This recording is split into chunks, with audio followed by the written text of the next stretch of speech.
Kukatpally zonal కార్యాలయం ఎదుట BRS కార్యకర్తలు నిరసనకు దిగారు. ఎల్ఆర్ఎస్ రెగ్యులైజేషన్ పేరిట డబ్బులు దండుకునేందుకే కాంగ్రెస్ ప్రభుత్వం మళ్లీ తీసుకొచ్చిందని జీహెచ్ఎంసీ స్టాండింగ్ కమిటీ మెంబర్ ఆవుల రవీందర్ రెడ్డి ఆరోపించారు.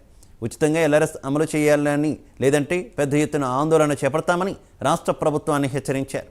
అనంతరం డీసీకి వినతి పత్రం అందజేశారు.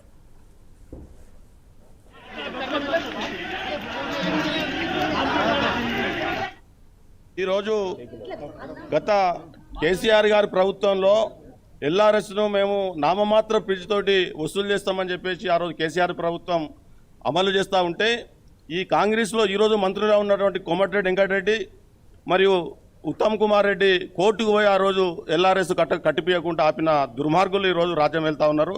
మేము ఆ రోజు నామమాత్ర ఫీజు కట్టిపోవచ్చేస్తా అంటే వద్దని చెప్పి ఈరోజు పెద్ద ఫీజులతోటి, చాలా ఫీజులతోటి ఈరోజు పేద ప్రజలను వెనువిరిచే కార్యక్రమం ఎల్ఆర్ఎస్ ఫీజు కట్టమని చెప్పేసి ముఖ్యమంత్రి గారు ప్రకటించడం చాలా దురదృష్టం. ఎందుకంటే కేసీఆర్ గారి ప్రభుత్వం పేదల ప్రభుత్వం, ప్రజల అవసరాలకు ఏమున్నాయో చూసుకునే ప్రభుత్వాన్ని ఈరోజు వాళ్ళు ఆ రోజు కోర్టుకు పోయి ఈరోజు ఎల్ఆర్ఎస్ను మరి ఇంత ఫీజు వెచ్చించి పేద ప్రజలను నడివిరిచే కార్యక్రమం చేస్తూ ఉన్నారు. దానికి దుర్మార్గంగానే ఈరోజు కేసీఆర్ గారు, కార్యనిర్వాహక అధ్యక్షులు కేటీఆర్ గారి పిలుపు మేరకు, మరి ఈరోజు మా ఎమ్మెల్యే మాధవరావు కృష్ణారావు గారి పిలుపు మేరకు ఈరోజు వినతి పత్రం వేయడానికి జీహెచ్ఎంసీ ఆఫీస్కు, జోనల్ ఆఫీస్కు రావడం జరిగింది. ఈరోజు గత కేసీఆర్ గారి ప్రభుత్వంలో